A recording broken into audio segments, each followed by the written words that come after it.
If you clicked on this video, then you probably have a square aspect in your birth chart. Yeah, one of those pesky little things. And you're probably wondering, is this an aspect that curses me for life, or is this something that I can actually take control of and manage in my life? Look no further, because this video will quite literally, hopefully, answer any question in the history of mankind that you have about squares in your birth chart. And if for some reason I fail to do that, leave a comment down below and I will be sure to get to that, because my objective is to give you as much detail about your birth chart as humanly possible. So to start, let's go over what the square aspect actually is and what this aspect can tell you about your life.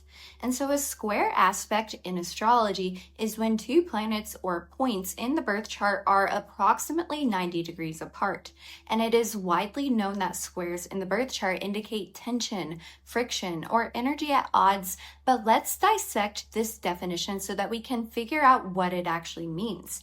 And so in order to understand what this dynamic looks like in a simpler way, let's look at a scenario that can illustrate why the square can indicate tension in astrology to help us better understand it. Let's just say you have two people coming from very different neighborhoods working together for a project. For the sake of the demonstration, Paula is from the Leo neighborhood. The energy she is familiar with is fixed fire. Then let's say we have Andre, who is from the Scorpio neighborhood, which, as we know, is fixed water. And let's say Paula and Andre must work together on the same project because they are both from the late degrees of their neighborhood, meaning they operate on the same schedule. When they interact, Paula will come in with her fixed fire perspective, and Andre will come in with his fixed water perspective. They are both fixed, meaning they both easily sustain the opinions they have on their view on life.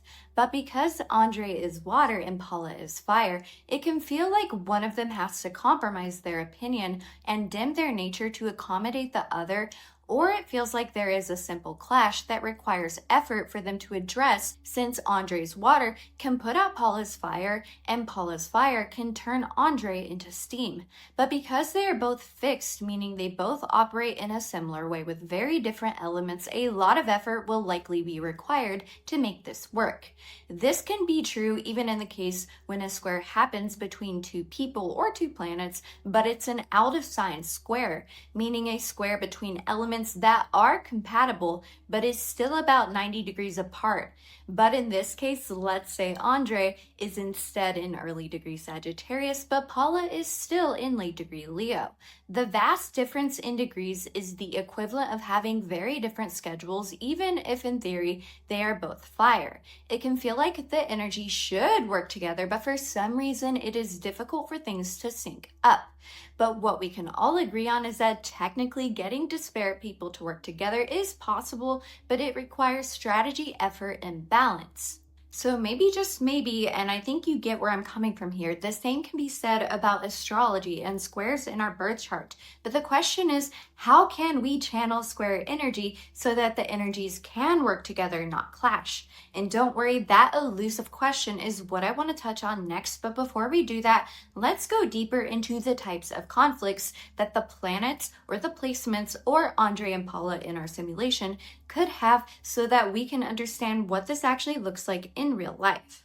I like to think of the manifestation of squares as being on a plane, and on that plane there are different levels in which square energy can play out, and these levels are marked by how much they can benefit the progress, livelihood, or success we make in our lives. And yes, while there may be things we can never control, such as external manifestations of the square, the reason we are here is to understand what we can control, correct? And if astrology is our programming, then the awareness in theory can help us to adjust and strategize our energy in such a way where we don't get rid of the energy, since that technically isn't possible, but we can bring our awareness and actions to try to direct the expression of the energy the best we can. And so when it comes to what we can control in our lives, let's look at the tiers in terms of how the tension of squares can play out. And spoiler, all squares can reach this top tier expression of being beneficial to our lives, although certain factors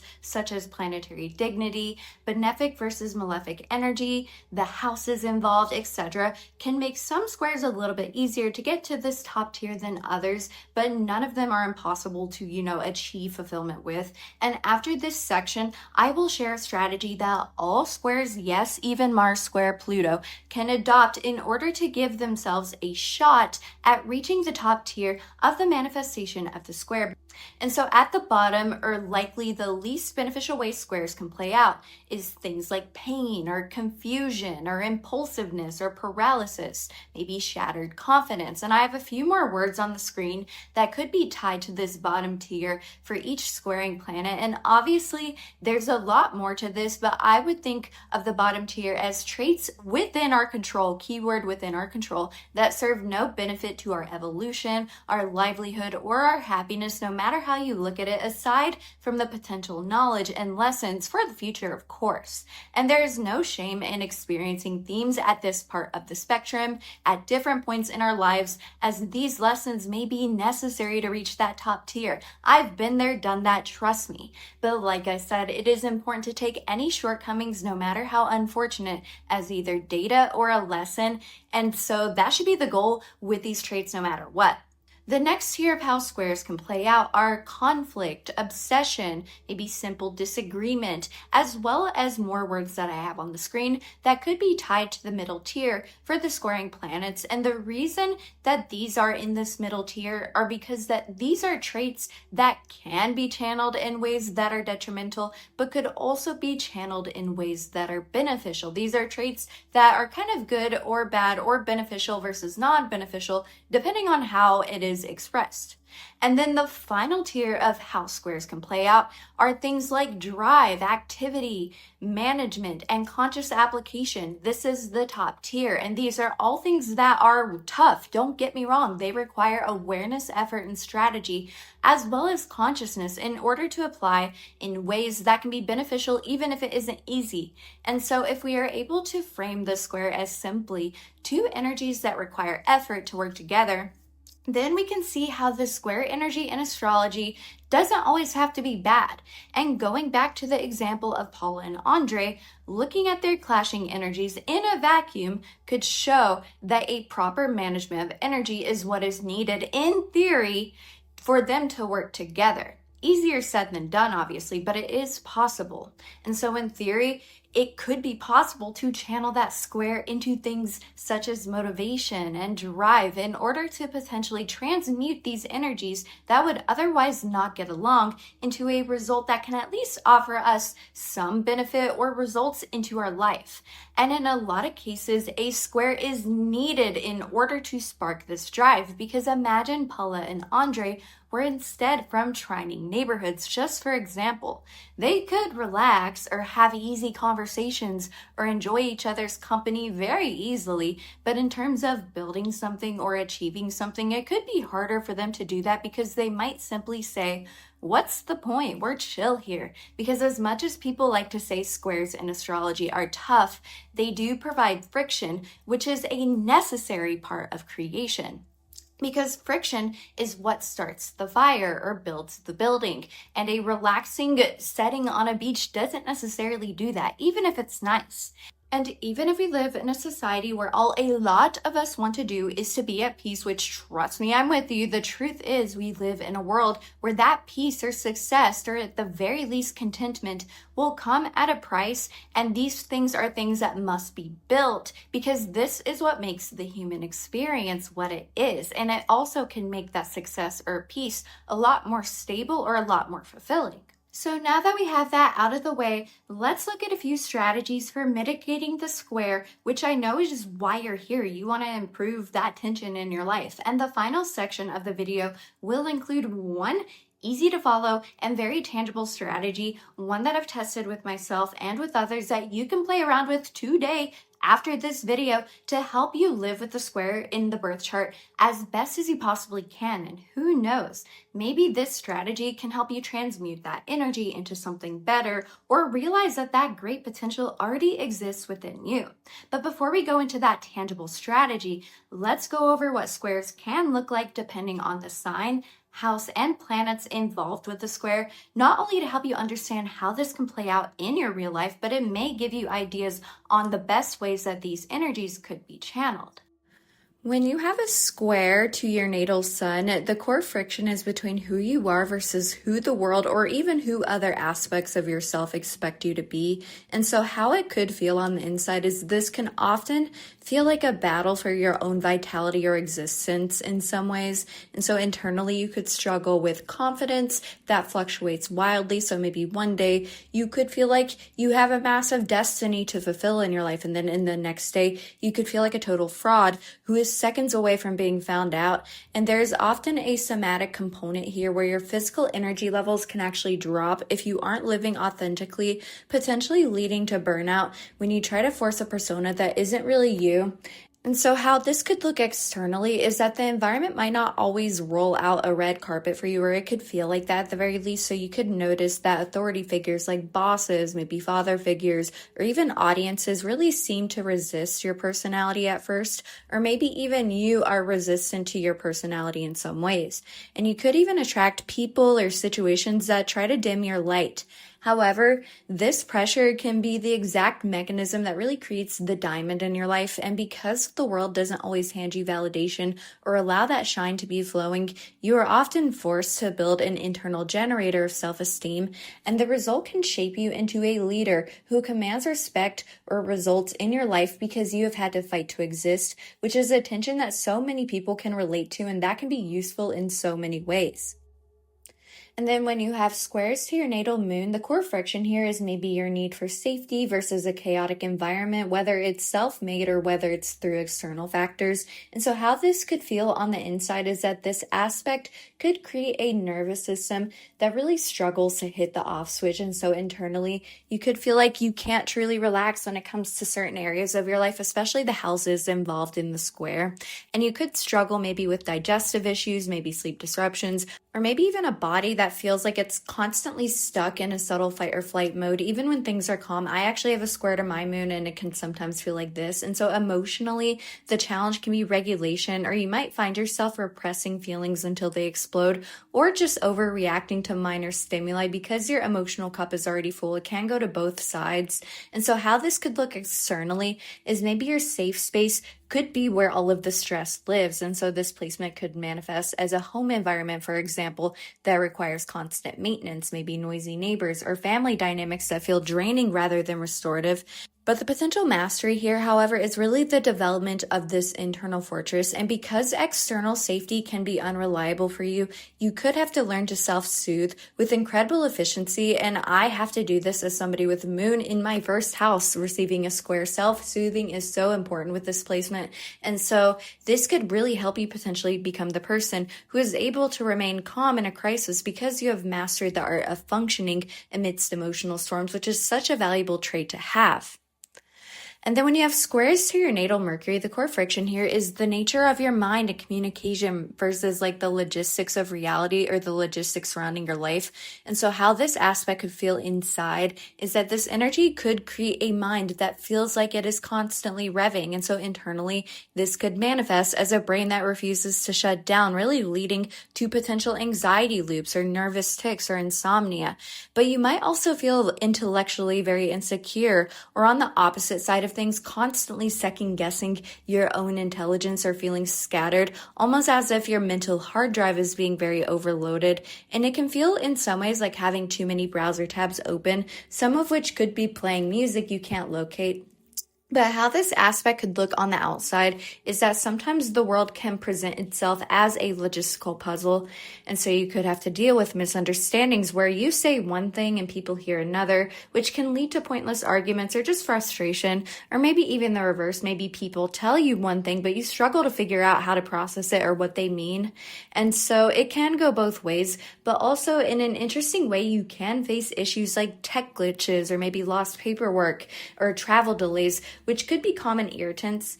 And so the gift with this placement is really a friction that can really sharpen your wit. And so to survive this noise, you could become a master problem solver or a debater who can pivot instantly, and a researcher who digs deeper than anyone else because you don't take information at face value. And it can make you very sharp, creative, and mentally adaptable if you can channel the energy correctly. And then when you have a natal square to Venus, the core friction is between what you want or your taste versus what you actually get and the reality. And so how this could feel internally is that this square can create this hunger that is very hard to satisfy. And so internally, this could show up as chronic dissatisfaction, especially in the areas of life receiving the square, or perhaps a feeling of being uncomfortable in your own skin in some cases, or maybe even a fluctuating sense of worthiness. And you could try to, fill this void with things like retail therapy or even romance in some cases, only to potentially feel empty immediately after. And there's often a struggle to define what you truly value versus what you are supposed to value, and how that looks can obviously differ for everybody. And so how this can look externally is that the friction might play out in relationships and finances, but also in terms of how you express your taste. And so you could attract partners who mirror your own insecurities, really challenging your worth or presenting values that clash with your own. Or financially, you could oscillate between hoarding out of fear and spending out of emotional stress. And when it comes to expressing your taste, there could be trouble in this realm, which really leads to results that don't align with what you're hoping for in some cases. And so the evolution of this placement can make the taste maker. And so by navigating this dissatisfaction, you could be able to cultivate a deep, refined sense of value and self-respect that is immune to trends or fleeting approval. And this could be the equivalent of, for example, the artist who is never quite satisfied, but the dissatisfaction is exactly why their art shines. Or this could be the person who doesn't settle in love or with finances, which can be a good thing if you can use that discernment and taste for good. When you have a natal square to Mars, the core friction here is your drive versus the obstacles that are in your path. And so how this might feel inside is that Mars squares can create a pressurized container for energy, or like a dysregulation in terms of how you express your energy. And so internally, this can manifest as volatility or temper or physical inflammation. But on the opposite end of the spectrum, this could manifest as refusing to drive due to getting stuck in another type of energy, which is likely aligned with the house that the square is taking place in. And you could struggle with the gas pedal, either slamming it on it impulsively and crashing, or pressing it while the parking brake is on, which can lead to paralysis or repressed anger. And if the energy isn't channeled, it could turn inward as maybe fevers, accidents, burnout, you name it. And how this could look externally is the world could seem to push back against you. You could feel like you are constantly hitting walls, or that every time you try to move forward, a conflict arises. And you might attract aggression or competitive challenges from others, because it is worth noting that Mars doesn't always happen to you. It can be a point that is done onto you by others or by outside forces as well. However, this constant resistance can really train you to be a warrior, and you can learn to stop wasting energy on frustration and instead channel that massive reserve of power into something productive, efficient action, really becoming somebody who can smash through obstacles that would stop anybody else. And this can happen whether you are somebody who is on the high end of the extreme energetic wise or on that lower end. When you have squares to your Jupiter placement, the core friction here is the urge for expansion and meaning versus the boundaries of reality or moderation. And how this aspect could feel inside is that this aspect can deal heavily with the concept of excess or too muchness, because Jupiter really enhances whatever it touches. So internally, the struggle can be with maybe moderation or calibration. And you could find yourself swinging between maybe like this sense of arrogance or dogmatism, thinking you are the absolute truth, and maybe like a sudden crushing lack of faith in your own vision. And this is something I struggle with as somebody with a Jupiter square as well. There is also a tendency to wildly overestimate your capacity, which could lead you to taking on burdens or promises that physically and mentally deplete you because you just didn't see the limit until you hit it. And it can feel like a balloon that is constantly being inflated right to the edge of popping, which will obviously match the nature of the planet it is squaring and relate to the sign and house that this planet is in as well. And how this can look very externally is that luck, for example, could present itself as a double-edged sword in some ways. And so you could get exactly what you asked for, only to realize it's a logistical nightmare to actually maintain it. And a good example of this is I actually have a Jupiter square in my 7th house, and I don't always really have trouble attracting relationships or people in my life, but I used to have so much trouble attracting good people, if you know what I mean. And so you could deal with maybe legal, bureaucratic tangles, maybe like red tape or situations that really spiral out of control because boundaries weren't set early enough. And the mastery here is the visionary energy, because you can learn to calculate risk and handle massive amounts of energy without collapsing, because you can see both sides of the coin. And Jupiter squares can actually be good and are some of the most benefic squares you can have. And you can also gain wisdom from the visceral experience of soaring high and crashing low, really eventually leading to real luck that is often created through sustained effort rather than just gambling or having a big break. When you have a Saturn square in your birth chart, your core friction is between your personal timeline versus the world's timeline, or maybe strict internal structures and limitations or strict external ones. And so how this can feel inside is that squares to Saturn can sometimes feel like walking with physical weights on your ankles, especially in the area of life that this square is affecting. And so internally, this can manifest as a heavy psychological pressure or a nagging feeling of being behind in life compared to others. Maybe there's anxiety about the future or a proneness to depressive states where you feel inadequate or restricted, and that mindset can really weigh heavily on you. But also you could maybe feel older than people you're around, really carrying a sense of responsibility or a burden of competence that feels isolating, or like you are the only adult in the room even when you're young, or like you've been handed an unfair plate given how much weight you've been given. And so how this can look externally is that the manifestation can often be delay, restriction, or just red lights. And you could find that you have to work twice as hard to get half the recognition or face rejection from authority figures and gatekeepers.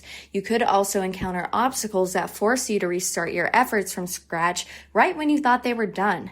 However, this is the path of the master, and the friction removes any reliance on shortcuts, which ensures that what you do build becomes more durable and provides you with so much useful experience. And because you are often forced to build slowly and thoroughly, you can end up with a foundation that is really indestructible, really earning results that are genuine because it is built on tangible proof, not just promise or potential. And even if this sounds discouraging, the square can really ensure that you are willing to see things through in the first place. And trust me when I say that this fortitude to not give up is a strength that can give you the biggest metaphorical muscles when it comes to your strength. And not everybody has this, trust me. When your natal Uranus placement has squares, the core friction is between your need for stability versus the need for radical freedom and authenticity. And how this can feel on the inside is that this energy is very electric and can be highly disruptive to your nervous system, but this can offer so much good as well. So internally, it could manifest as a body that is constantly wired or buzzing, and you could feel a background hum of anxiety even when life is calm, or a sudden unexplained urge to blow up your life, like quit a job or leave a partner simply because you feel trapped or bored. And there is also potentially a sense of feeling like an alien or an outsider who is operating on a different frequency than the rest of humanity, which can feel very, detached and, unplugged from everything else going on. And so how this can look externally, though, is that stability could be hard to maintain because the environment keeps changing the rules. Maybe the plot of your life could feature sudden twists, maybe unexpected job losses, sudden breakups, or living situations that change rapidly without warning. And so the environment might refuse to let you get comfortable or complacent. And so the goal in this placement is that you can become an innovator. And I do want to state that I actually have Uranus making a square to my midheaven, and I have not once lost a job. It doesn't mean that it's always doom and gloom, but what I have had is this urge to really innovate and push how people view astrology, which I get a lot of tension from that, okay? I admit it, but it has also been so rewarding to do this. And once you accept that you might not be meant for the traditional linear life in some way, you can access your genius, becoming comfortable in chaos and capable of seeing future solutions that others miss because they are too busy following the rules. When you have a natal square to Neptune, the core friction here is between the cold reality versus the ideal, the fantasy, or the spiritual yearning. And how this can feel inside is that squares to Neptune can create this fog that is a little bit difficult to navigate physically and emotionally. Internally, this could manifest as a susceptibility to escapism, maybe chronic fatigue, maybe mysterious health issues that are hard to diagnose because they're psychosomatic or energetic in nature. You could also struggle with feeling like maybe you're a victim of life or feeling overwhelmed at the very least by the harshness of the physical world, really needing to retreat or to sleep or to fantasize to cope with whatever's happening in your life. But also your boundaries can be very porous, very open, really making you an energetic sponge where you can't tell which emotions are yours versus which belong to the person standing next to you. And how this can look externally is you could deal with maybe deception, confusion, or just a general lack of clarity. And you could project goodness onto people who haven't earned it, which can lead to disillusionment or betrayal when the rose-colored glasses inevitably fall off, or maybe situations could seem unclear in some ways, or you could find yourself in dynamics where you are being saved or trying to save somebody else. But the potential here is you can really become a healer, and this is such a strong potential because squares to Neptune can bring so much beauty as well, and it can mean that you have had to have a lot of reality checks in your life that give you so much wisdom, and really learning to ground your spirituality or your ideals in reality. You can use your immense sensitivity not only to escape the world, but to heal it, really becoming an outlet for compassion or art or creativity without losing your footing on the reality that you stand on. Squares to natal Pluto bring this core friction in your survival instincts versus the need for deep transformation and evolution. And how this can feel inside is this is often one of the most intense pressure cookers in astrology. And it seems like one of the squares that people are the most afraid of, which I do understand, although there is some power to it, which I will talk about soon. And so internally, squares to Pluto could manifest as deep psychological turmoil, maybe obsessive thoughts, paranoia, or a fear of your own shadow side. And so you could feel like you are constantly in a state of survival mode. Maybe you're guarding secrets or trying to control your environment excessively to prevent being hurt. And it can feel like a war for control over your own psyche, where you are really forced to look at the parts of yourself that most people try to ignore. But how this can look externally is life could feel like a series of tower moments for you. Maybe you could attract power struggles, manipulative dynamics, or situations that force you to completely burn down your life and start over from, scratch. And so betrayals or intense losses could feel earth-shattering at the time. However, this is really the energy of the Phoenix, which is such a powerful energy that allows you to naturally tap into the energy of alchemy, which is an energy that so many people want access to, but they don't always have the spark or the push or the motivation to reach it. But you may have that push because of this square, which can be a gift. And so you are being forged in the fire, essentially. And through these crises, you can really learn that you are actually indestructible, really gaining such a regenerative power that allows you to survive and eventually thrive in situations that would completely break anybody else. And it really allows you to really transform the form of your life into something completely different than it is, especially if you let yourself fall into that tension of the square without fear. When a square hits Aries, it creates a blockage in the flow of your energy and how you exert yourself, like an engine revving against a brake. And Aries energy is really designed to burn fuel to create motion. And so when that motion has tension put on it, the energy has nowhere to go but inwards or sideways. And you might feel this physically as a hum of tension in your jaw, or a tightness behind the eyes, or maybe even a restless heat rising up in your neck because you are producing adrenaline for a fight that isn't happening, and your startle reflex could feel broken, or maybe mild annoyances could really trigger a disproportionate spike of defensiveness, really leaving you feeling hot and reactive even when you know there's no real threat. And so the danger is that you might mistake this necessary gathering of force for a loss of power, really leading you to maybe irritability or a reckless leak of energy just to feel like you're moving. However, the implication of this square for growth is really learning how to treat this restriction like this pressure chamber of sorts. And so you can learn to sit in the tension Of not yet, but soon, really building the kind of endurance that turns a short burst of aggression into real sustained staying power. And the process ultimately makes you an incredible manager or a leader, specifically because you can develop the capacity to handle disparate, high pressure information without snapping, really directing that force exactly where it needs to go. And then a square to Taurus really directly challenges your baseline security and your ability to process change without shutting down. And Taurus energy relies on conservation and predictability, but this aspect introduces variables that you can't control, really creating a friction that feels like a threat to your survival. And you can often feel this as a deep gut level refusal to move, or a heavy weight in your body, or a digging in of the heels when you're being asked to adapt. And it can manifest as a sudden spike of resource anxiety, where you become irrationally terrified of not having enough, or you could experience a hypersensitivity where lights really seem too bright and the textures kind of feel wrong and your senses are all thrown off. And so the trap is that you might react to a demand for flexibility by increasing your heaviness, turning stability into stagnation because you are too afraid to be unearthed. The best outcome of this square, however, is finding a sense of rooting that isn't dependent on external conditions, and you can build a stability that can sway with an earthquake without breaking, really proving you are secure because of your internal capacity to handle weight. And this mastery gives you a deep ability to create genuine beauty and stability in the world, really granting you impeccable taste and the practical skills to build an environment that make others feel safe and grounded.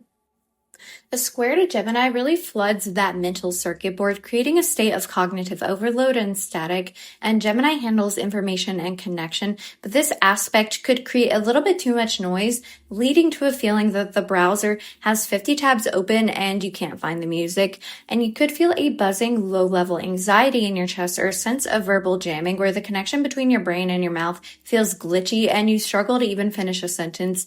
And the cognitive trap here is kind of this scattergun effect. And so you might try to run every mental program simultaneously, leading to a decision paralysis where you vibrate with the stress of an unmade choice. And if you let this noise win, you risk maybe becoming, very stuck in your decisions, creating a cloud of activity that lacks substance. But the implication for growth here is mental synthesis. And so this tension forces you to become a ruthless editor of your own life, learning to cut the static and focus your processing power on one complex problem at a time. And this can make you an elite researcher or a strategist capable of managing complex information and finding the third way through the data that would otherwise confuse and overwhelm everybody else. A square to Cancer really strikes the perimeter of your emotional safety, really messing with your equilibrium and your ability to keep the bad out, because Cancer focuses on protection. And so this aspect could make you feel exposed, raw, or physically cold, or as if your internal alarm system is malfunctioning. And you can often feel it instantly as a gut drop, or that sinking sensation that something is wrong, or maybe even a defensive spiking where you interpret neutral comments as attacks because your emotional skin feels a little bit thin at times. And the danger is that you might react to this exposure by retreating entirely, using silence or passive aggression to protect your soft underbelly while the problem remains unresolved. And you could hold on to hurts very physically, really bloating with retention or replaying the past on loop. The opportunity with this square, however, is to become an anchor, and you can learn that you can be sensitive and strong simultaneously and maintain your presence in a room even when you feel unsafe. And this grants you a tangible, powerful form of empathy and discerning intuition, allowing you to read the emotional reality of any situation accurately and to lead others through high-stakes emotional terrain without them sinking. A natal square to Leo creates a fundamental friction against your core vitality or your ability to express yourself, placing a friction on what it means to express your heart's vision. And the aspect acts as a potential restriction on your internal generator and how you express yourself, often making you feel that your natural light is being suppressed or critically judged. Or perhaps this becomes a part of yourself that you could just simply reject as well. And so somatically, you could experience a physical heaviness in your heart center or a draining doubt about your talents, really causing you to shrink when you should expand anytime this square is activated. And so the specific danger is a rigid defense of the ego. And so you could withhold your gifts to avoid criticism or construct a protective hollow persona, or you could overcompensate, really trying to push your light out until it takes away from the vision that you truly have.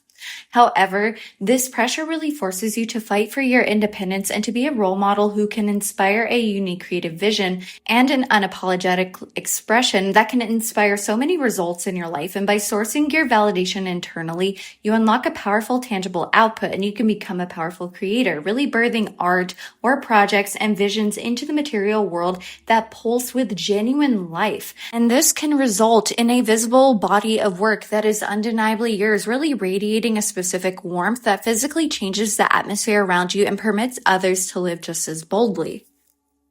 A natal square to Virgo creates constant friction in the gears of your daily life, creating a baseline of chaos in your routine that clouds your analytical mind. And so Virgo is about order and filtering. So this placement can manifest as an internal struggle with messiness that triggers a somatic nervous response.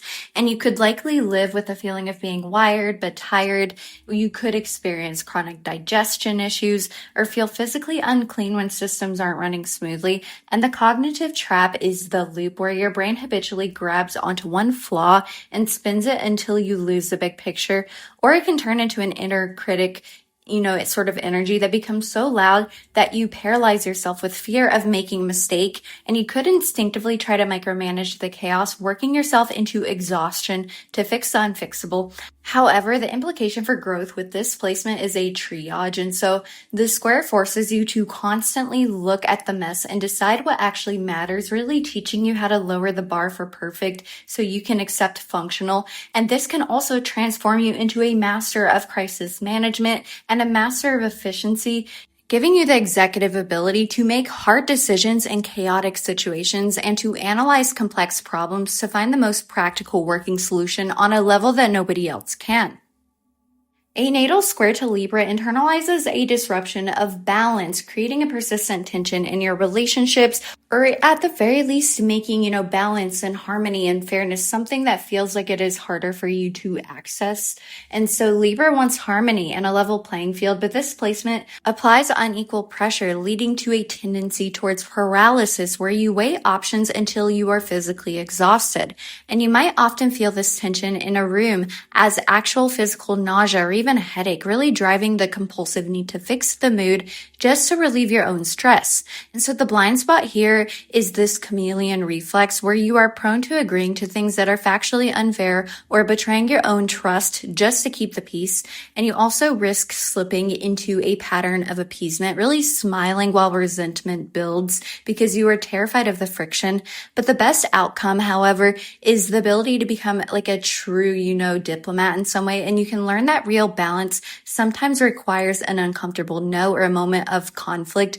And this hones this ability to have this skill for mediation, design, or law, making you the most reliable judge in the room and somebody who can see all sides clearly and enforce a fair outcome because you know what the unbalanced scales actually look like. A natal square to Scorpio places a constant pressure on the vault, really embedding deep issues around control, privacy, and survival into your nature. And so Scorpio energy secures safety through depth and bonding, and this placement can leave you as feeling as if the door is being pried open, making you feel perpetually exposed or powerless. And you could live in a state of hypervigilance, really instinctively scanning every interaction for lies, or experience a clamping down sensation where you refuse to process emotion because it feels like weakness. And this mental trap could really come in the form of destructive probing or the sting reflex. And you could interpret an innocent mistake as a calculated betrayal, lashing out or shutting down cold to regain the upper hand. And if you let fear take over, you risk isolating yourself in a lockdown of suspicion. But the opportunity here is true alchemy, and you can learn to survive the feeling of being exposed and realize that your true power lies not in preventing the loss, but in your capacity to recover and to transform after it happens. And this can grant you an immense talent for research and psychology as well, because you now have the ability to dig deep into truths that others are afraid to face, and you can transform difficult situations into productive power that can carry you so far in your life. A natal square to Sagittarius creates a persistent feeling of being fenced in, putting tension on your explorer spirit or your optimistic energy and challenging your belief systems with the truth of reality. And so Sagittarius wants to expand and seek meaning, but this placement could force you to deal with a reality that is often feeling very small and tedious for you. And so you could feel a chronic physical restlessness in your legs or your chest, or a claustrophobia that makes you want to run, or a struggle with sudden deflations of your natural optimism. And the cognitive error here is leaning towards dogmatic arrogance, and you could double down on your beliefs, becoming preachy or judgmental, because admitting you might be wrong feels like your worldview is collapsing. And the trap is also using escapism as a lifestyle to bypass the work of reality. However, the best outcome of a square to Sagittarius is gaining so much wisdom, because you can use this internal restriction to ground your vision in the soil of reality, and you can use this optimism and this vision to create something great, and you can accept that the details of life are actually necessary coordinates to get you to your vision. And this makes you an incredible strategic guide or a teacher as you learn to take the massive inspiring vision and actually build the practical roadmap required to make that a reality. A natal square to Capricorn can place a heavy load on your structural integrity and can challenge your relationship with failure. And so Capricorn is built to carry responsibility, but this placement can generate enough internal pressure that you could feel a chronic physical compression in your spine or a grinding in your teeth, and you can live with the weight of the world sort of feeling, really leading to a deep-seated fear that you are an imposter about to be exposed, or that your hard work has been for nothing, and that it's not really useful, and that why are you even doing it? Why do you have to do this? And the mental trap is becoming very cold and brittle, so you could shut off your emotions to ensure that the mission succeeds, really refusing to ask for help until you collapse under the strain. And you also risk hardening into a pessimist who sees only the flaws and the things that don't work out. But the best outcome is the renovation of who you are and how you manage energy, and you can learn to look at the cracks in the foundation not as failures, but as invitations to fix the structure. And this gives you a tangible ability to really build things in your life and execute strategies, just because you're now able to work smart and to work around those, little cracks instead of working hard. And you can become a person who can ensure that you do things efficiently, which not only improves your life, but it can make you so useful when it comes to building structures in any part of your life. A natal square to Aquarius keeps the internal network really in a state of overload, and this could create friction in the energy of you that likes to walk to the beat of its own drum, which could potentially fry your nervous system. And so Aquarius is about the flow of information. It's about pushing boundaries, looking into the future. But this placement could create a baseline surge of energy that makes you feel electric, wired, or unable to really settle down. And you could feel a deep reoccurring lonely ache, or a sense that you are inherently disconnected from the collective, or that everybody else is operating on a different operating system and that you are an alien in some way. And so the cognitive blind spot is maybe intellectual arrogance or rigid rebellion, trying to rebel for the sake of it, or you could dismiss valid emotions even in yourself as irrational, or you could become contrarian due to an imbalanced relationship with your Aquarian energy. You are used to being different, and so you overcompensating by, owning it to a little bit too much of an extreme. And the danger is also that you could retreat into a vacuum, really cutting yourself off and viewing people as just too different from yourself. But the best outcome is becoming the interface and using this rebellious energy to your advantage. And you can learn to stand as a distinct individual without severing how you connect your vision, to the collective or to a bigger picture. And you can stay engaged even when you feel like an outsider. And you can become a true innovator and a visionary. When you have a square to Aquarius, you are probably a genius in some way. You're very innovative, and you can be capable of seeing the future trends and bridging the gap between ideas that nobody could see coming. And this is because you really allow your Aquarian energy, your ability to think outside of the box, to go wild and free. And you can now see things from a perspective that nobody else sees, which could really give your vision this cutting edge ability to change the world and change your life. A natal square to Pisces can create tension by almost blurring the lines between truth and fiction, but also where you end and others begin, because Pisces is very sensitive, it's absorbent. So this placement could integrate this harsh, sharp sort of energy into the waters of your Pisces placement, really making you feel like a psychic sponge that soaks up everyone else's stress until you are exhausted, until you are overwhelmed. And this really puts pressure on your ability to be fluid, and you could often feel disoriented or groggy or experience a bubble burst where hope really dissolves into this painful reality. And the danger for this placement or square to Pisces isn't like being a victim or anything. It's incorrect analysis and escapism, or not knowing what to do with this creative fluid energy. So you could fall for a lie because you want it to be true, or you could have a habit of drifting into denial and sleep in order to avoid the sharp edges of the facts, or you could, let too much in, which could overwhelm you. And the worst outcome is getting lost in this saturation. But the best outcome is really developing a selective membrane, and you can learn to use your intuition as a selective filter rather than an open door. And this can gift you with a razor sharp creative mind, but also such a deep healing ability, really allowing you to combine spiritual insight with practical application and your experiences, which helps you to offer compassion or a vision that is very deeply grounded in what is real, and that can make it that more resonant to the human experience. With a natal square affecting the first house, life can often feel like trying to walk through a doorway that is slightly too small for you, and this could create a reoccurring sensation where the you presented to the world kind of chafes against your internal reality. And so the spectrum of this character arc is intensely felt due to the nature of the first house. And so on the tense end, you could be prone to implosion, maybe acting out recklessly due to the overwhelm of energy, or hurting your reputation in flashes of don't tell me what to do energy. And conversely, you could, kind of collapse under this pressure, feeling so battered by external resistance that you stop moving entirely. But this friction can honestly create diamonds, and the integrated version of this placement offers the potential for a total breakthrough in character. I have a first house square. I have to go through this too.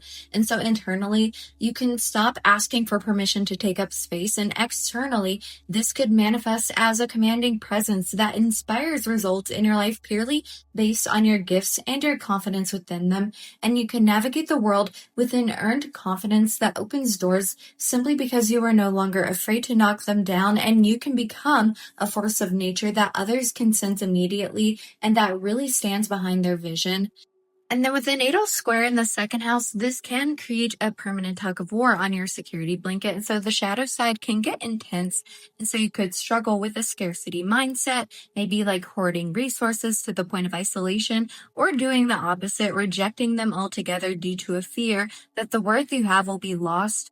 Or you could find yourself spiraling into a material or emotional sense of chaos, really trying to buy a sense of safety that doesn't really exist. However, the flip side is so empowering because the balanced outcome really offers a bulletproof sense of self-worth that is not tied to anything external, which is the best way it can come to you, because externally this can create a type of resourcefulness that generates real results or wealth in your life, especially if you know how to apply this energy. And you can learn to turn hidden talents into income, or manage your assets so shrewdly that no market crash or unexpected expense could actually tear you down. And you can build a foundation of tangible security that is sustainable because it's built on reality and it's built your own way. And that is kind of what makes it valuable if you really know how to channel it. And then if the third house is where the square takes place, this is kind of like the computer processor. And so a natal square here can wire your mind for static. And so the danger zone of this aspect is mental spinout, which could lead to potential anxiety or harsh impulsive speech that burns bridges or even yourself. But if you channel this mental electricity, you can become a genius problem solver. And the internal pressure forces your mind to upgrade. So externally, this could manifest as elite and very sharp communication skills. You could become a very sharp negotiator, maybe a clearer writer, and somebody who can articulate complex ideas to resolve real-world conflicts because the tension has presented you with a multifaceted way of looking at things. And the argument you fear often has so much potential to put necessary truths on the table that can clear the air for good, really making you a person that everybody can turn to when they need a second opinion that requires this devil's advocate perspective. And then when you have a square to your fourth house, welcome to the club. It can feel like living with a crack in your foundation, and it could make life feel a little bit unstable, like your nervous system can't settle. And if you let this energy overwhelm you, it could lead to a personality of retreat, really trapped in cycles of past trauma. But on the high road, you can have the potential to be a cycle breaker with this transit, and the friction really forces you to look at generational knots and untie them. So externally, this can manifest as establishing a sense of roots completely from scratch that truly supports you in so many multifaceted and unexpected ways. And so you could stop waiting for a family to provide safety and build it for yourself, whether that means physically moving to a space that reflects you or establishing a family dynamic that is healthier than the one you came from. But also, you could use your roots depending on what your past is like, because not everybody has crazy trauma with fourth house squares. You could use your past to inspire results in other areas of life, similar to writers who use their past to tell a compelling story, or a therapist who uses their own traumas to empathize with others, really alchemizing that energy into a stability that anchors your success in the world. And then when you have a natal square in your fifth house, fun can often feel like a serious pursuit. And so the shadow manifestation, for example, could be the tragic artist or the reckless gambler really chasing highs to numb the pressure. However, this tension can be a prerequisite for great art. And so the balanced outcome is that you can channel frustration into a masterpiece.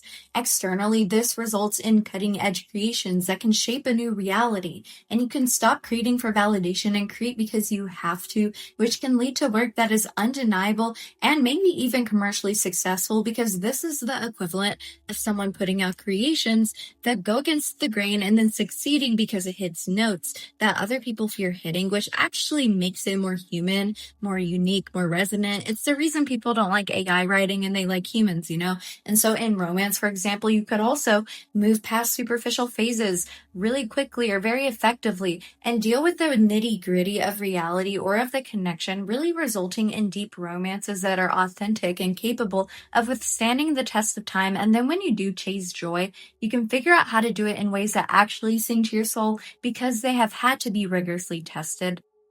And then when you have a natal square in the sixth house, this can function like a sensitive operating system. So at its worst, this aspect could lead to a pattern of burnout or obsessive control. But if you listen to this signal properly and you figure out what it means in your life, this is fix-it energy. And so the balanced outcome is that you can become a master of efficiency. And so externally, this can manifest as a lifestyle overhaul that actually sticks.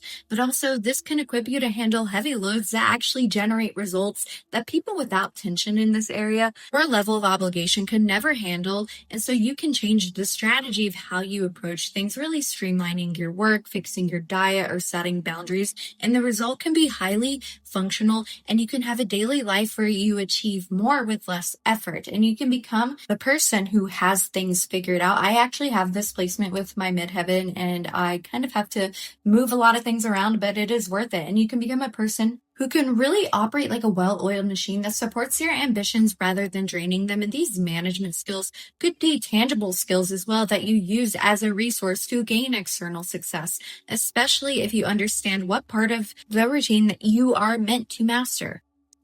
And then a natal square in the seventh house can create a permanent tug of war in your relationships. And if this manifests very tensely, this can become the house of open enemies, maybe leading to bitter conflicts or toxic codependencies that really drain you of your potential to connect. I actually have this placement as well. And so you could face battles that knock you down, but the main way this can hinder you is if you do not get back up.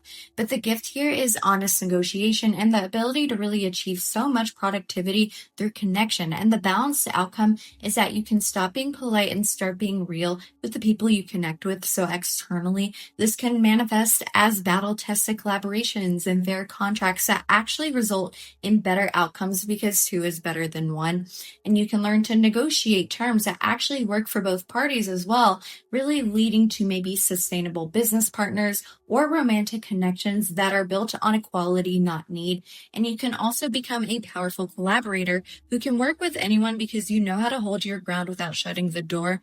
And this can also help you to become a guide because the tension of connection yourself helps you to connect with others in a way that can truly serve so much good. This is the equivalent of like a therapist, or maybe, just like a guide who, kind of helps people get out of stuck cycles. With a natal square in the 8th house, this is kind of like the basement of the zodiac, and a natal square here kind of means that you could be living with a pipe that is prone to bursting. And so the tough side of this aspect can look like getting swallowed by the shadow of death, or maybe all-consuming intimacy, or not being, super resilient in intense situations of life. Whether this happens through an awareness of whatever dynamics are happening or a lack of awareness, it can be different for everybody. However, this is the house of the Phoenix, and so the balanced outcome offers the potential for total regeneration and an ability to use your resilience to open so many doors for you. And so externally, this can manifest as significant power over resources. And because you have survived maybe some of the worst financial or emotional crises, you can become so shrewd and you can learn to manage wealth or debt and investments with a master's hand, and you can pay the emotional tax and walk away lighter, really alchemizing your struggles into a tangible resilience and influence that others rely on during their own time of crisis. And this can be the equivalent of the therapist who knows exactly how to pull others out of the dark, or even just an empathetic friend or a lover who can also be empowering at the same time.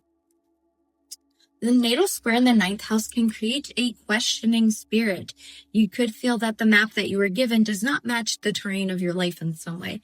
And so when you let the tension consume you, this can lead to fanaticism or giving up on your own moral compass, or even just losing faith completely, and also feeling lost when it comes to the metaphorical journey of life. But the high road is true wisdom, and the balanced outcome is that you can trade textbook knowledge for a real-world experience that is so valuable in whatever you want to create. And so externally, this can manifest as maybe having recognized expertise and successful expansion in your life. This is the equivalent of a politician who has tested their beliefs 1,000 times, or a teacher who understands what people often miss, making you the best type of guide because you know how to teach them through kind of like your own trial and error.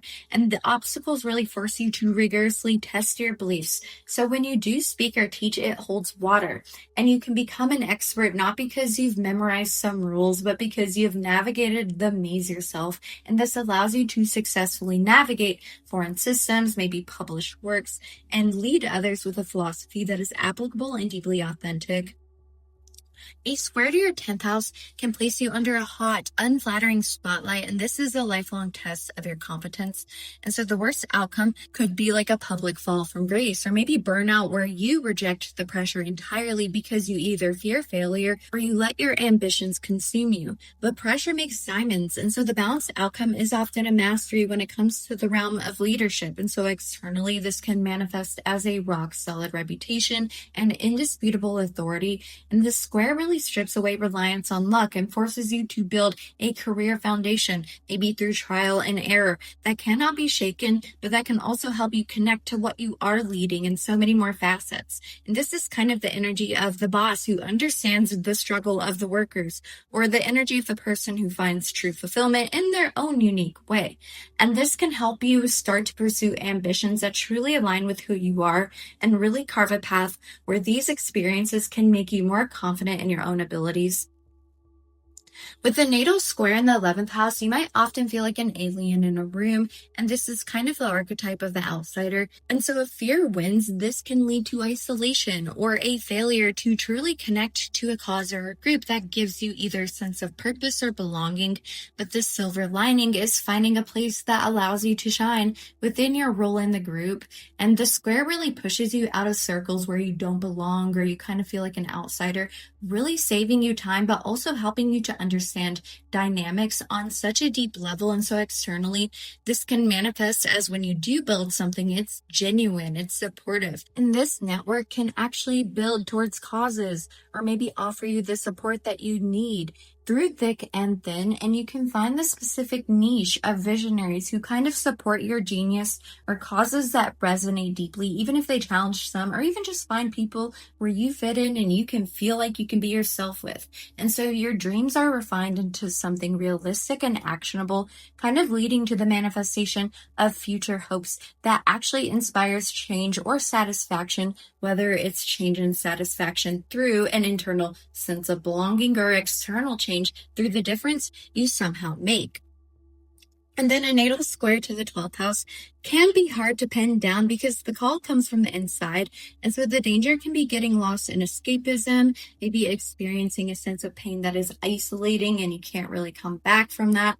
Or it could be allowing the confusion to consume you in a way where all hope becomes lost. If you don't lose hope, then you haven't lost the battle, trust me. But because if you surrender, this is the most spiritual aspect you can have.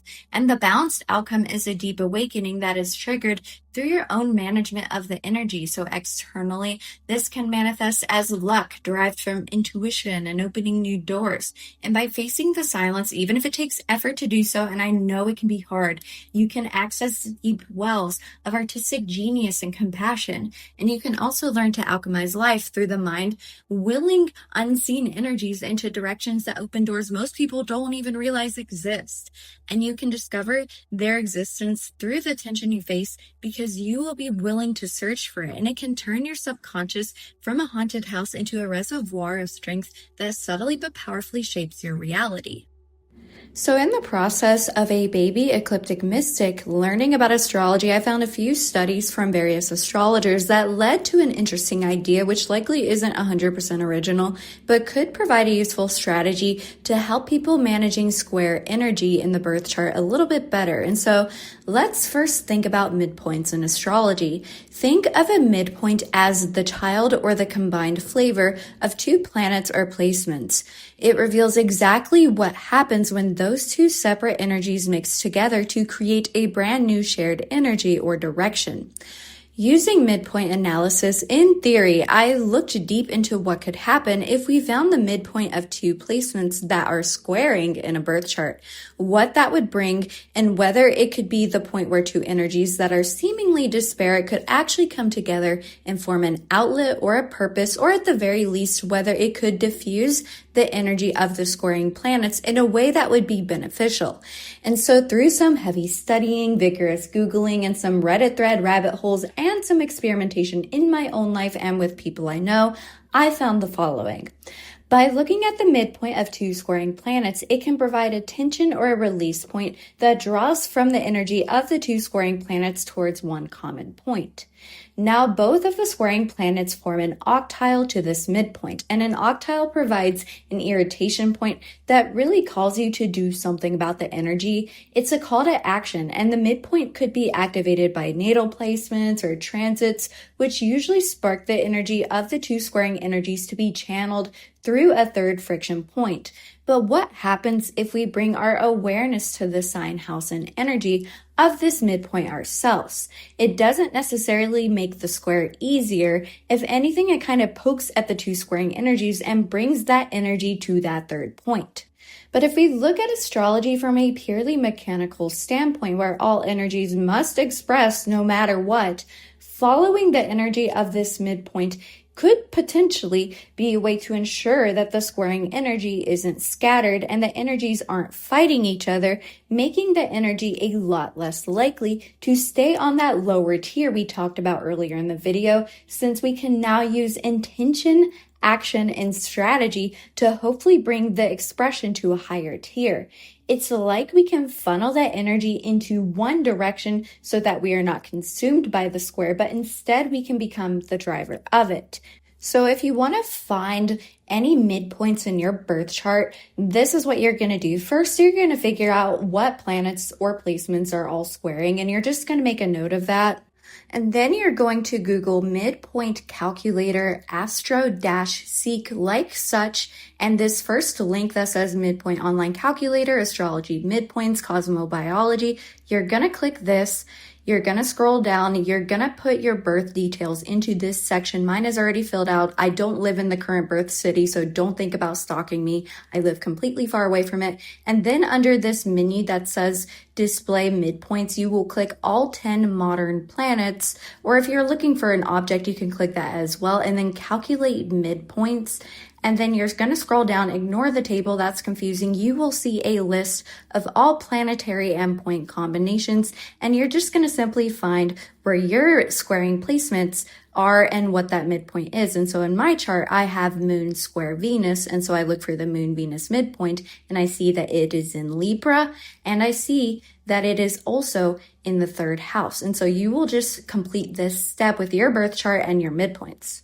On top of this, because I know you're probably curious, I will briefly now go over what you can do depending on the sign and house of any midpoints you have in your birth chart. This is kind of going to help you get a little bit of direction or maybe help you brainstorm on what that 3rd point could be. But at the end of the day, know that astrology, it's just a tool. It's not rigid. It doesn't lock down your fate. And so feel free to get creative when experimenting with this method. This is literally a method that I use for the squares in my birth chart as well. And I know this video has been absolutely loaded, and so I do want to simplify this method for now with some brainstorming ideas for all placements, because despite being a very technically detailed method, I do not want to overwhelm everyone, and I just want to focus on the big picture for once in my life. And so let's briefly get into it. If the sign of your midpoint falls in Aries, the universe is really asking you to resolve the blending of energies through speed, instinct, or direct confrontation, and you cannot intellectualize this synthesis. You have to act it out. And so the friction between the two planets is fuel for a fire that really needs to be burned, not contained. And so channel this by taking a bold, forward-moving initiative that forces the two planets to work together in real-time crisis management. So for example, if you are trying to balance caution and risk, an Aries midpoint solves it by taking a calculated leap where the momentum is so high that hesitation no longer is an option. But also try to rely heavily on instinctual decision making and trust your immediate gut reaction to handle a clash. And remember that this placement heals through doing, and you blend the energies by leading the charge, really proving that motion is the best cure for stagnation. And then if your midpoint is in Taurus, when the midpoint falls in Taurus, the remedy is steady implementation, sensory engagement, and a refusal to be rushed. And the square wants to vibrate with anxiety, but Taurus demands that you slow the vibration down until it becomes solid matter. So you can blend the energies by giving them a physical form or a practical job. If the conflicting planets are mental and emotional, build something with your hands that requires both focus and feeling. And channel this energy by applying a methodical, grounded effort, really focusing on the tangible maintenance of your resources, or you're using your 5 senses. And the goal here is grounded consistency. You can solve a problem by showing up daily with a calm, persistent force. And you are the anchor that forces the two volatile planets to sit down, eat a meal, and find a practical, stable, common ground that endures over time. And then with the Gemini midpoint, the active energy must be directed into clever investigation, dialogue, and mental agility. And the tension is a puzzle waiting to be solved through a shift in perspective. And you can blend the energies by talking about them or writing about them and looking for the linguistic bridge that connects the two concepts. And if the planets are at odds, you play the role of the mediator who speaks both languages fluently. So channel this energy by exploring the themes of conflict through multiple conversations, maybe using your curiosity to find a clever workaround or a loophole that allows both planets to win. And so the key is mental flexibility, applying a quick adaptable solution that keeps the energy fluid. And you can synthesize by taking the opposing forces and remaining light on your feet with them, proving that two contradictory truths can exist in the same mind if you just keep the conversation or the information moving. And then if the midpoint is in Cancer, the energy requires intuitive navigation, emotional safety, and a softening of defenses. And the square likely feels like a threat to your security, so you blend the energies by maybe creating a home or a safe space that is big enough to house both of them, and you can respond with care rather than logic and really let your heart and your intuition speak with this solution. So channel this by trusting your empathetic nature to guide your actions, using the friction of the square as a signal to provide nurturing support to the parts of yourself or others that feel battered by the conflict. And this is about passion-driven care, so channel the heat of the conflict into a deep emotional drive that protects what matters. And you can solve the square by kind of mothering the two planets, really treating them kind of like squabbling siblings who ultimately just need to be held, processed, and validated in a safe space. And then when the midpoint lies in Leo, the tension demands expressive creation, play, and the courage to be the star of your own drama, no matter how that looks. And you blend the energies by performing them or creating with them. And you can turn conflict into art or a joke or a creative project where the tension adds to the drama and the brilliance of the output. And you cannot hide the square. You must wear it like a badge of honor or a crown. And so you can direct this energy by taking the lead on something with leadership or acting with integrity and warmth that radiates outward. And you can channel the conflict into a project that allows you to express your individuality in some way. And the goal is to shine a light on the issue and use the friction as a creative fuel to create something that is maybe visibly, undeniably you. And you can harmonize the opposing forces by realizing that your personal energy and ego strength are powerful enough to hold your center, no matter how chaotic the orbiting planets could be. With a midpoint in Virgo, the energy must be directed towards maybe detailed analysis, system refinement, and helpful service. And the blending happens maybe in the editing room where you look at the raw footage of the two planets and then you cut and splice and organize them into a functional movie. And you can act as the mechanic who fine-tunes the engine so that the gears of the two planets stop grinding and they actually work together. And you can channel this by applying a critical, thoughtful eye to the environment, really identifying exactly what is broken or inefficient. Maybe try to apply a practical correction that smooths out the friction, perhaps creating a list, a schedule, or a method that honors the requirements on both sides. And this is about thoughtful refinement, and you handle the overwhelming energy of the square by organizing it, categorizing it, and giving each planet a specific job description so that they can work together efficiently. If the midpoint is in Libra, the active energy seeks a balanced perspective, diplomatic engagement, and aesthetic harmony. And you can blend the energies by negotiating a peace treaty. And you are the judge who hears both cases and delivers a verdict that is fair to both planets. And you can realize that the tension is simply a lack of equilibrium. So you can channel this by acting as a harmonious negotiator, really seeking a resolution that considers all sides. In some cases, you can also use social fairness to ensure that your actions are just. And the work here can also be very relational and aesthetic. So you can use this tension to find the sweet spot or the middle path. And you can recognize that the solution isn't about one planet winning over the other, but about creating a collaborative tension like a counterweight where the opposing forces meet in a way that can create beauty, poise, and mutual respect. That's kind of why I create my YouTube videos the way I do, because it does balance my Leo moon and my Scorpio Venus. And yeah, you can kind of see why maybe if you look a little bit closer. And then when the midpoint falls in Scorpio, the energy really demands deep investigation, psychological merging, and maybe powerful transformation. And you blend the energies by throwing them into a cauldron of sorts and boiling them down until they lose their individual forms and become something entirely new and more powerful. And so surface level compromises won't work. You need a death and rebirth of the situation entirely. And so you can channel this by digging beneath the uncomfortable parts of the conflict to find the root cause. And so you can really use your investigative focus to uncover hidden dynamics. And this is about psychological bravery. So you can try to channel this intense pressure into a permanent change that completely transforms your approach. And you can integrate the square by being willing to sit in the darkness with that tension until the toxicity is purged and you emerge with a unified, unbreakable power. With Sagittarius as your midpoint, I also have planets that fit in this bill as well. The tension really needs to be released through optimistic expansion, adventure, and the pursuit of higher synthesis. And you blend the energies by zooming out. When you look at a conflict from a high enough altitude, the two planets no longer look like enemies, but are different parts of the same landscape. And you can direct this energy by taking an eager, exploratory approach, really viewing the problem as a quest for wisdom rather than a misfortune.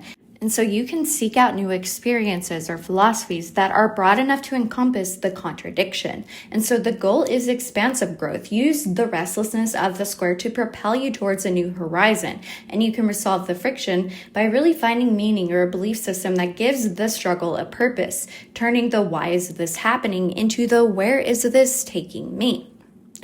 And then if the midpoint is in Capricorn, the universe requires practical results, stoic perseverance, and a focus on architectural integrity of whatever you're building. And so you can blend the energies by building a structure that can support the weight of both planets. And it's not about how it feels. It's about, does this work? Is this effective? And you can act as the CEO who manages the conflicting departments of your life with such authority. And so channel this energy by putting aside immediate emotional frustrations and working towards a long-term goal. And you can view this tension as a necessary pressure required to make a diamond or build a skyscraper. And this is about security-focused effort. So direct your energy into creating structure, respecting boundaries, and taking responsibility. And you can solve the square by committing to the hard work of mastery, really proving that through discipline and ambition, you can construct a reality where both forces serve your legacy or your purpose, and these energies can now coexist. And when the midpoint lies in Aquarius, the energy must be directed towards innovative insights, maybe independence, and a detachment from traditional rules. And you can blend the energies by inventing a completely new paradigm where the old rules of conflict just don't apply. And you are kind of like a mad scientist, really mixing volatile chemicals to create a breakthrough on whatever is having tension in your life. And you can channel this by stepping back to look at the challenge through a logical, objective lens, really removing the personal sting, and by choosing a solution that is unique, eccentric, or forward-thinking. And the key is to leverage your unique perspective to find a sudden aha type of moment. And you can integrate the tension by realizing that you don't have to fit into a box that either planet offers or either placement offers if it's talking about angle. And you can reinvent the system entirely and contribute to the collective in a way that is authentically, bizarrely, and brilliantly you.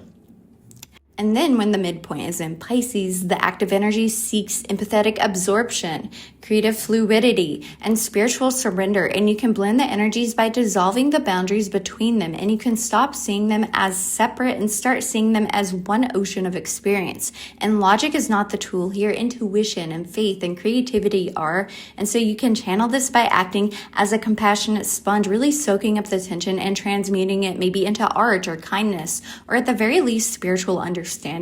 And allow yourself to be open to the situation without rigid judgment or need to fix it immediately. And this is about compassionate openness. So use your intuitive and imaginative reserves to find a solution that transcends the material world in some way. And you can dissolve the hard edges of the square with a sense of universal connection, really trusting that if you surrender to the flow, the currents will naturally carry you to a place of unity, or at least to a place of results.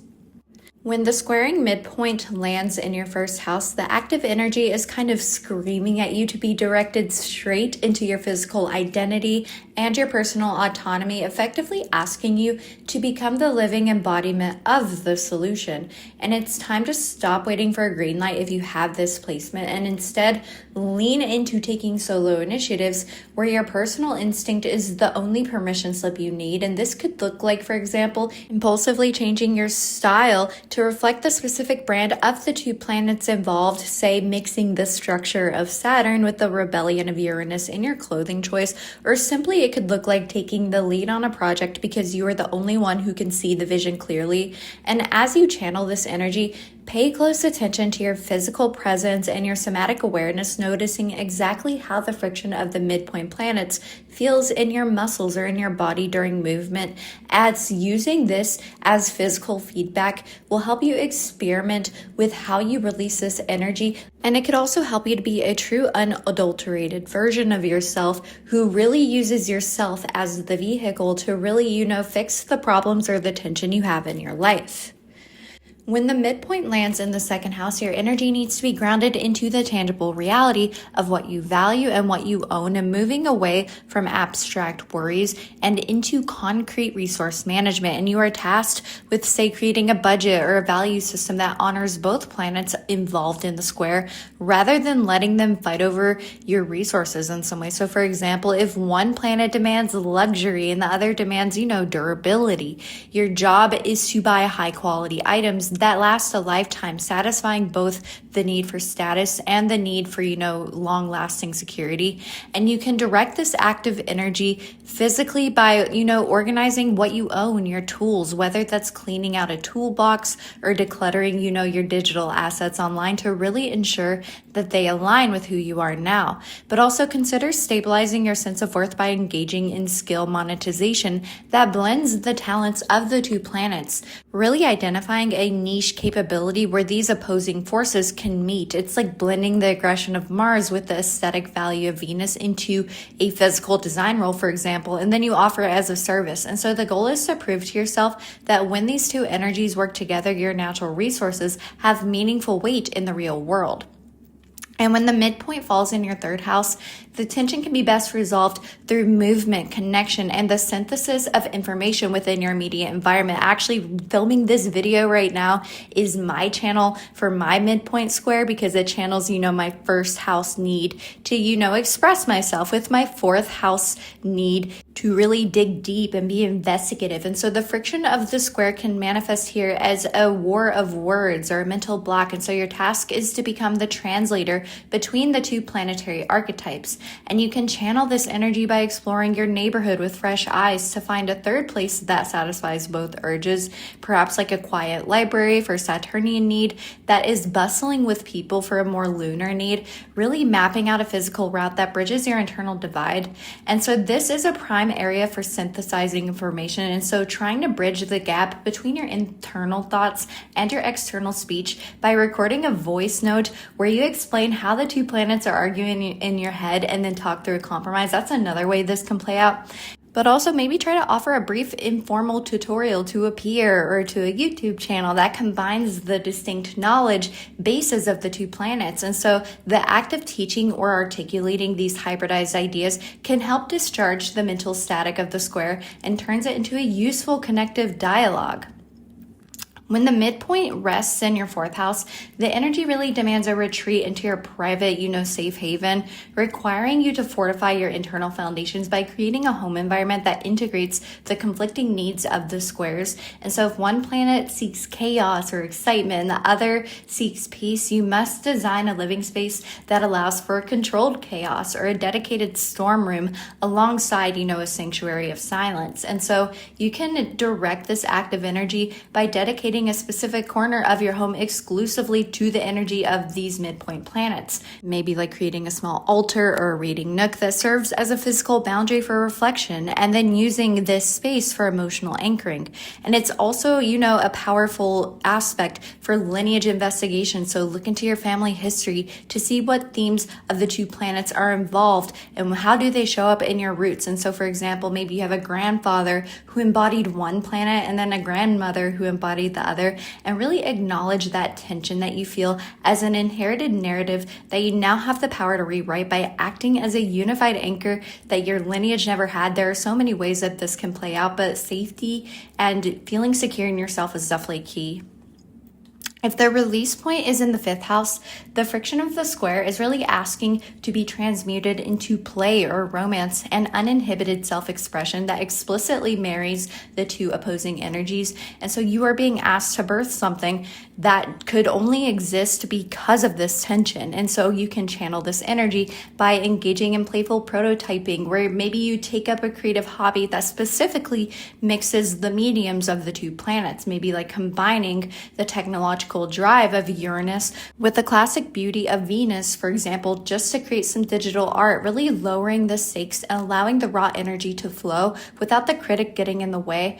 And this is also about authentic romance. And so maybe express a specific nuanced part of your personality to a partner that showcases the complexity of your midpoint. I actually have a midpoint in my 5th house as well. It's in Sagittarius, and my partner's actually Sagittarian, which brings that out in me. And that is another way you can handle it. Sometimes this energy is, brought out through another person. And so you can show them the side of you that is, for instance, both deeply serious and playful, and let the vulnerability of being seen in your contradiction actually stabilize that tension. And there's so many ways that this can play out, but I hope it's a good starting point.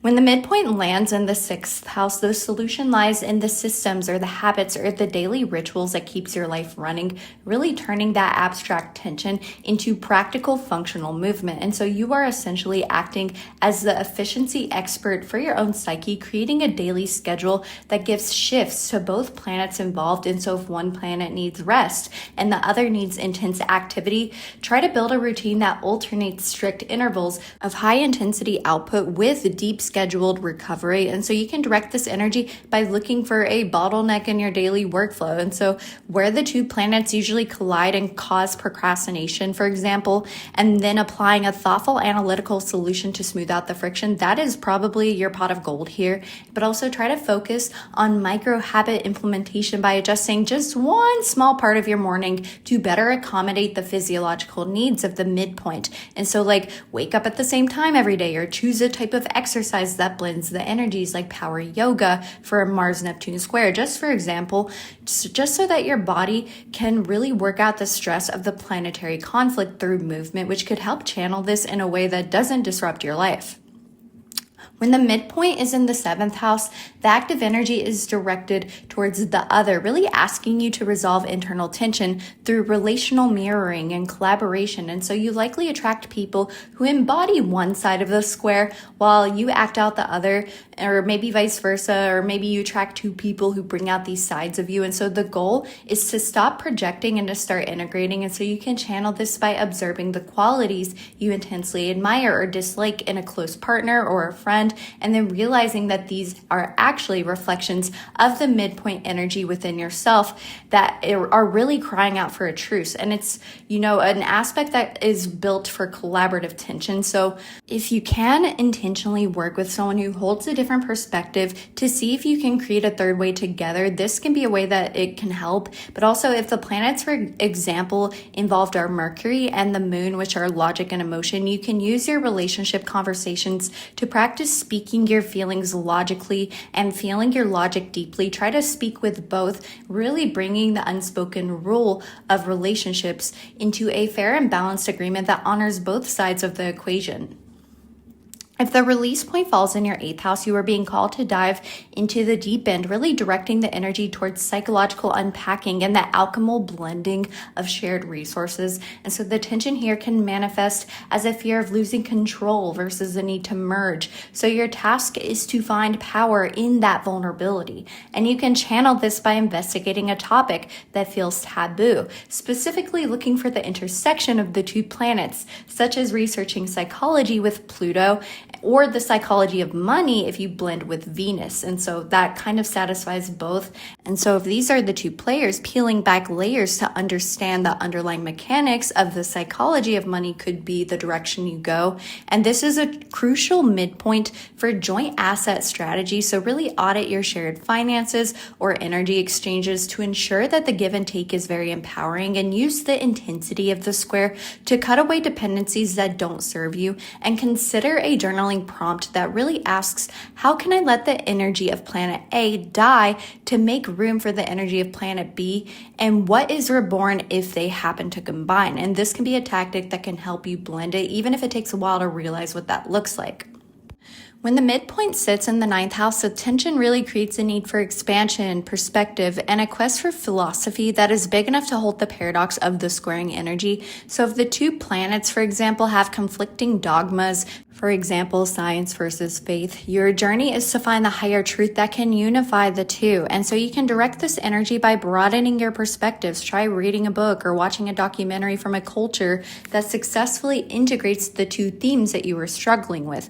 Or maybe you can try to seek personal mentorship from a teacher who embodies the synthesis of the two energies that you seek, but also consider planning an intentional exploration, whether that's a physical trip or a mental vacation, with the specific goal of experiencing, the energy of both planets, but also doing so while being in awe. And you can use this restlessness of the square as a fuel to really propel you towards a larger understanding, realizing that this tension isn't a problem to be solved, but a question to be explored on the grander map of meaning. And maybe you can combine those two energies into a belief system or a practice where you can become a teacher or a philosopher, or really turn it in a way that can benefit your life. If the release point is in the 10th house, the energy must be visible, public, or at the very least directed towards your legacy, your leadership ability, and your public standing. And so the world needs to see you mastering the conflict of the square. So you are being asked to build, a legacy, a reputation, or a goal based on your ability to handle this specific complexity in your life. And so you can channel this by defining exactly what you want to be known for, and really ensuring that your professional brand includes both planetary archetypes. And so let's say, for example, you have Moon and Saturn squaring and the midpoints in your 10th house, you could perhaps become a compassionate leader. Or if it's Uranus and Venus, you could become an innovative artist. And this is, a point for authority assumption. You can step into a role of responsibility where you are the decision maker who validates both sides and both energies, and ensure that your public facing role profile, if you make a profile or a resume, or when you're just chatting on Teams, or you go to your public service job, whatever you do, allow the public to see you as capable, multifaceted, especially when it comes to the nature of the two squaring planets. And you can be the one who can hold that tension and turn it into something structured and successful, no matter what it is that you do. With the midpoint in the 11th house, the solution to the square usually involves your social networks, maybe your future visions, and the collective consciousness and your role in society. And so maybe it's a good idea to look for a tribe that understands the specific language of your square, or to join a community that kind of aligns the two natures, even if it seems a little bit detached, or even if it's on social media, or it could be in person as well. You never know. And so if the planets involved make you feel like an outsider in two different worlds, your task is to build a bridge between those communities as well. You can bridge two communities, and you can direct this active energy by seeking out niche networking opportunities, maybe groups that share specific, perhaps unconventional interests that blends the planetary energies. Let's say you are very into mindful technology, or I know a lot of people who are into sound waves, for example, and the healing properties of sound. And so maybe you join a group of people who like that if your square was in Mercury and Neptune, for example. But also you can identify a problem in your social circle currently and offer solutions that leverage your unique dual perspective. And so this is an aspect that really calls for vision casting. So you can also write down long-term goals that feel slightly out there and requires the cooperation of both planetary forces to really achieve. And then you can realize that the tension you feel is actually a call to find your people or your community, or to contribute to something larger than yourself. And if you can find out what that outlet is, even if it takes a little bit of experimentation, that is how this energy can best be channeled into something that can really benefit your life. And then when the midpoint falls in your 12th house, the active energy requires a subtle internal approach, directing you towards maybe solitude, spirituality, and the subconscious realms. And so the battle between the planets kind of happens backstage. And so you must go behind the curtain to really mediate these planets in some way. And so you can channel this by maybe committing to a solitude practice where you invite both planetary archetypes to the table in your mind's eye, perhaps through active imagination or meditation, but also you can engage in dream incubation by asking your subconscious specifically, show me an image where this planet and that planet, listing both planets that are squaring, are at peace. And so maybe you don't know what this outlet looks like, but you kind of meditate or you sit on it for a while, and eventually the answer will come to you and you don't know how. That's kind of the 12th house because it's the subconscious, right?